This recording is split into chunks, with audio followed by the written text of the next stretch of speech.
right, guys. Hey, what's going on? My name's Chris Akes, and this is Your Best Life Defined. Hey, I hope your week's going well.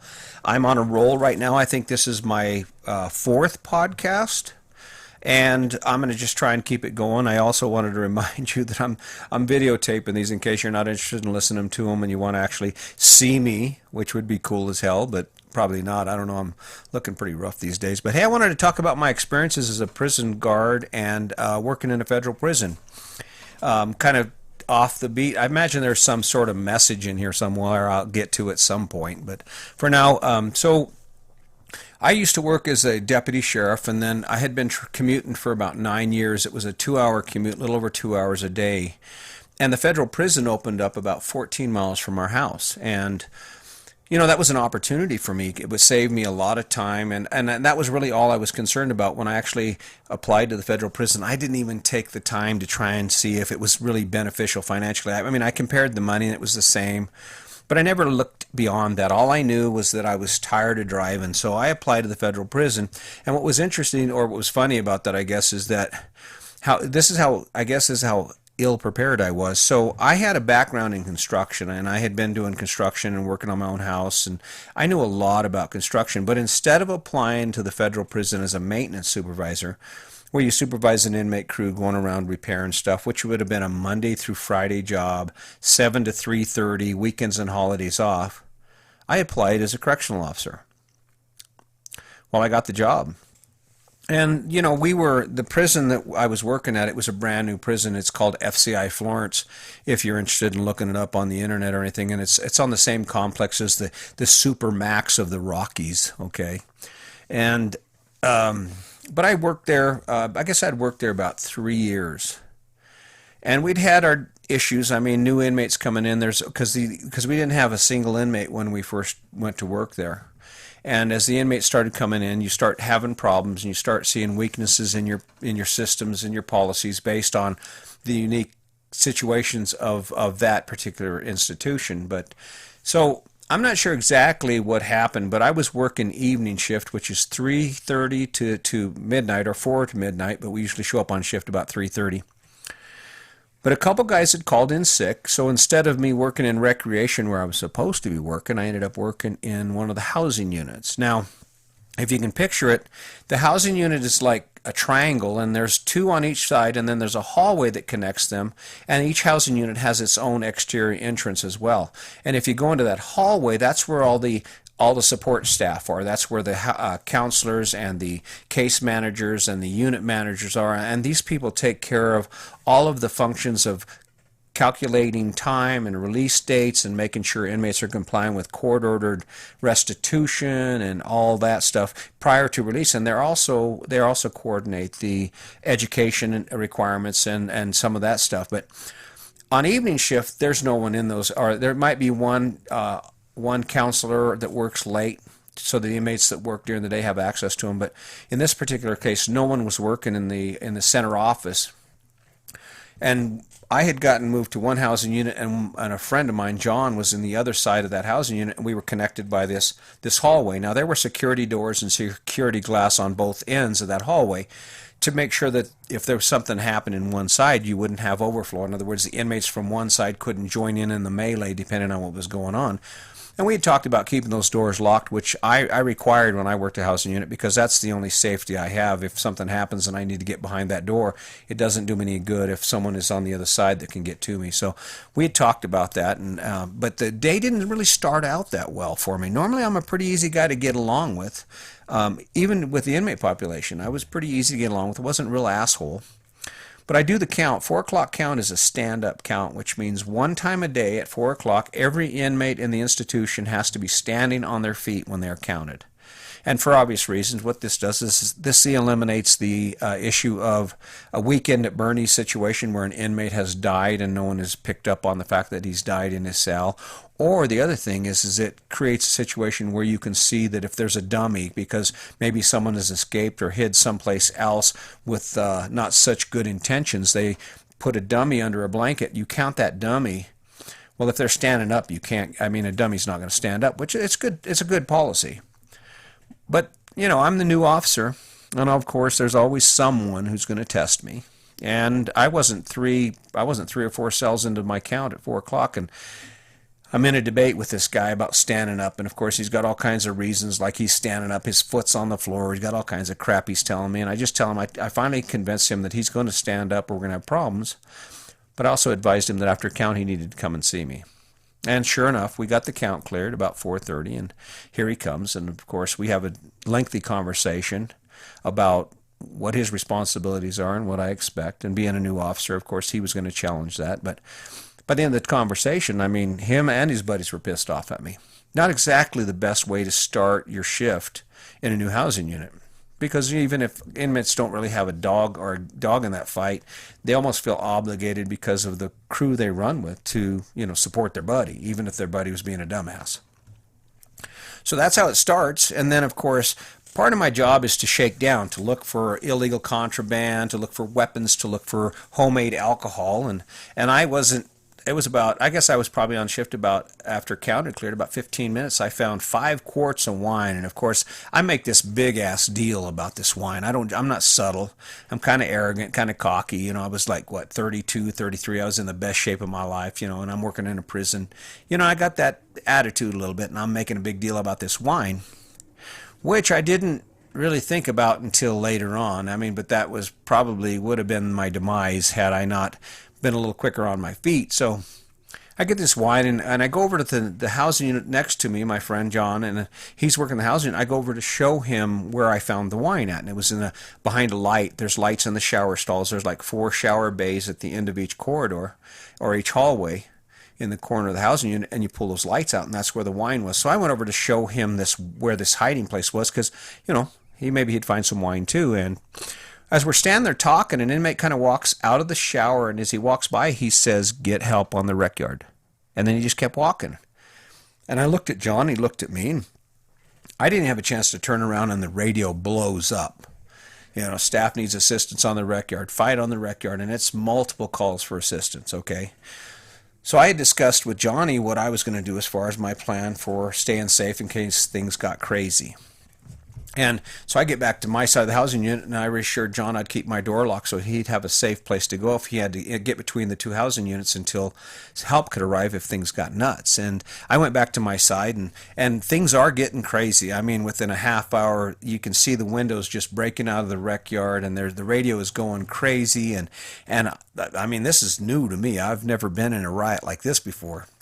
And so I'm thinking, and I'm a planner because I experienced with martial arts and self-defense. I was a self-defense instructor at the sheriff's department before I moved to the feds, and so I've got all this tactical awareness stuff going on, and I'm strategizing about what my safe havens are. And now, what was ridiculous about this is that there was a point when I thought that I was going to go ahead and put my lunchbox in my safe haven just in case.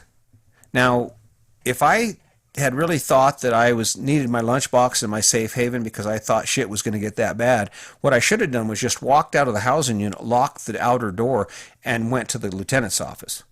Because, but that's that dedication to do that, commitment to duty. So my strategy was, if I got in trouble, what I would do is I would go to the utility closet. There was an access door that was about 3 foot by 3 foot wide in the cleaning utility room or closet, and if you open it up, it'll get you down under the housing unit. Well, I had a key to that door because I had checked when I first went to work at the federal prison. So I'm standing there at the desk, and I hear this. I mean, things are going crazy. I've let a couple bloody inmates in, and just told them to stay in cell, pick a cell and stay in it until we can get this thing all resolved. And I hear this garbled radio announcement. And I couldn't understand what it was. It seemed really urgent and important. So I pick up the phone and I call the control room. Now, just so you can picture this, the desk that we're at in these housing units was a horseshoe-style desk that sat out right in the middle of the floor, and you could see the entire housing unit except for the cells right behind you. And you have a straight line of sight to the front door. So I'm sitting at this desk, and I call the control room, and I say, "Hey guys, what was that announcement?" And I heard a gasp. And the officer on the other side of on the line said, "Hide." That she just screamed at hide, and I'll never forget her. She screamed hide, and I looked up, and there was about 40 inmates in the sally port to my housing unit. Now, there was a secure door on the outside and what I thought was security glass on the inside, but the second door wasn't security glass. It was just tempered glass. Well, I have to run towards these guys to get to that utility closet so I can get under the housing unit. And as I jump over the desk and I run down those 2 stairs, and I'm running straight towards them, they throw a fire extinguisher right through the glass door. The glass shatters, so now I've got glass all over the place, which is slick in hell on a polished floor. The fire extinguisher almost trips me. Halfway down this sprint, my big flashlight goes spinning out of control down the hallway ahead of me. I get to this utility closet, get inside it, get my key in the door to this little hatch that's going to let me underneath the housing unit. Jump over the wall, get in that get in that little safe space, pull the door shut. I can't see to put my key back in. And my heart just stops because I know there is going to be 40 or 50 inmates piled into that utility room just wanting to kill me. They're going to rip me apart.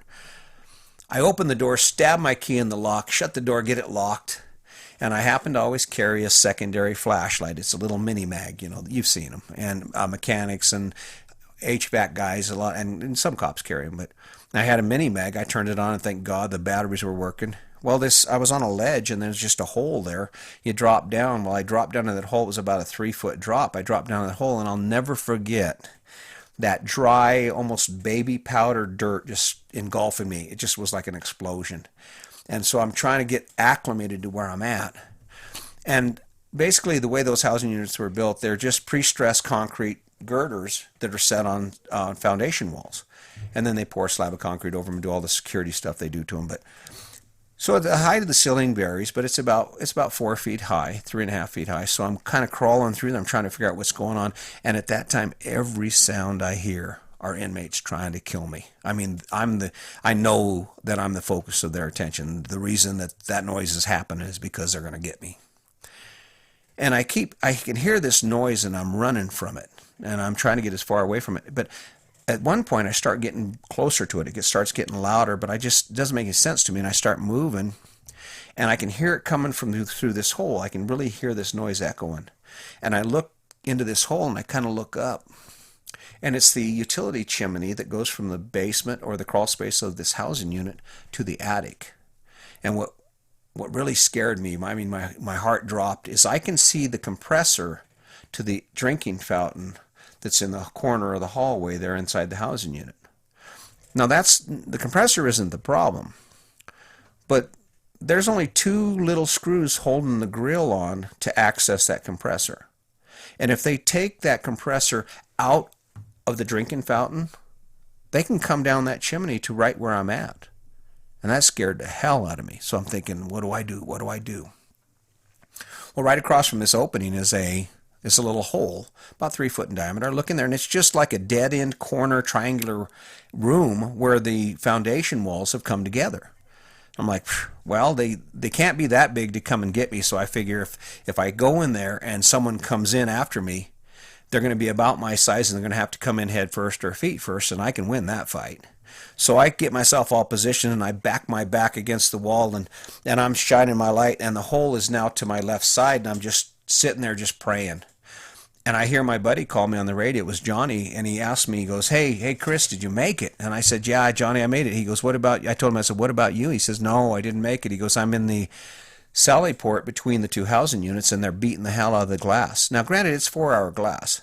And with a 45-pound weight bar, it's still going to take you a little while to pound through it. But they were pretty energetic about getting to Johnny. So I didn't know for sure if he was going to make it or not. And my world is coming to an end right there. I'm thinking about all kinds of things. It's crazy how that stuff goes. But so I keep hearing this noise, and Johnny's updating me every so often, and then he kind of goes quiet, and then I hear this god-awful noise. More noise than I'd ever heard, and I am sure this is it. And a few minutes later, I hear my friend Johnny on the radio again. He goes, hey, Chris, he goes, it's okay. You can come on up. I'm like, Johnny, what's up? What's happened? He goes, oh, the team's in here. You can come up. And he's referring to this defensive or this emergency response team. The team is back in the housing unit. That's what he's saying. But I don't know that. I'm down in a housing unit. I'm breathing dirt right now. I don't believe that. So I asked him, I says, who's running the team, John? And he says, Lieutenant Martinez. I said, well, let me talk to him. He said, well, he's running the team. I said, well, then I'll wait. So I think I sat down in that dirt for, I don't know, it seemed like an eternity. But I think it was about another hour, hour and a half, maybe 2 hours, because they had to take the entire institution back. And once they took the unit I was in back and everything was secured, even if I wasn't going to come up, I wasn't hurt, right? So eventually I hear the familiar voice of Lieutenant Martinez, and he had a heavy accent, and it was distinguishable. And he tells me, he goes, hey, Hawkins, come on up, man. We got this thing. All right. And I'm like, whew. So I gather all my stuff up, my keys and all that, and I head out, and I come out of that hole, and a new lieutenant, he was a 9 lieutenant, he was his first year as a lieutenant, he meets me kind of at the door, and he yells at me. He says, what the hell are you doing in here without gear? He did not realize that I was actually hiding under the housing unit to save my ass from the inmates. But so I'm running out of the housing unit, and this hallway I'm running down from this utility closet, it ends. And it turns 90 degrees to the left, and you've got to go out the front door. And then, of course, it's a 200-yard sprint to the main compound doors, and then you're behind the secured perimeter. But I remember hauling ass down that corridor, and I tried to make that turn, but there was all that broken glass, and my feet slipped out from under me. And what was funny was it was almost like a cartoon, because I'm sliding towards that wall, and my feet are still going as fast as ever. And there were black marks on the wall where my feet were hitting that wall as I was trying to run, but I'm on my side, okay? I jump up, I get out that housing unit, and I haul ass through the compound doors. It was the most traumatic event of my life. I mean, it was crazy. I was scared to death, and all kinds of things go across your mind when you're in that position. I'd never been in that position before. But needless to say, I survived, and that was my Friday. So I had 2 days off, and me and my wife spent a lot of time talking about our future, and I have to say they almost beat me. I almost didn't come back until my wife reminded me how hard I had worked to get that job, how hard I had worked to escape my career as a construction worker, how hard I had worked to provide a way to support my family and to live a comfortable life. And I guess of course there's probably got to be a message in here somewhere, and I guess if there was a message in this that pertains to where we're at right now, it would have to be that, even if you're scared, you have to face it. You can't let your fears dictate what it is you will do. Now, does that mean you jump into a fire? Does that mean you play with dynamite? No. You calculate your risk, and you do everything you can to offset that risk to stay safe, because that is the foundation of survival. And if you think that anyone who's ever been in that situation is not scared, if you think being afraid is some sort of weakness or some sort of taboo for us tough guys, no, it's not. The guy that scares me is the guy that isn't afraid. So be afraid of what's coming with regard to your life in general, with regard to COVID-19 and this new world we're living in right now. But don't let it stop you from being who you need to be, and don't let it stop you from doing what you need to do to survive. Does that mean that you need to go out and swap gum with everyone you see because you're a rebel and you think the government is telling you what to do? Obviously not. But we have to find a way to adapt and overcome, and we cannot let our fear get in the way of our thinking. We can't let our fear get in the way of good, sound judgment and good, sound principles. I fully believe that. And this is not to say that because I put this podcast out that you have the right to run out and go do whatever you want and risk or engage everyone you want and disregard the rules, because we can do this safely, and we need to do it safely, not only for yourself, but for the people you love. So I don't know. Prison is an interesting place. It's not nearly what most people think it is. And in spite of what the media and the movies and TV have portrayed, not everybody in prison are bad people. In fact, a lot of the people in prison are good people who've just simply made bad choices.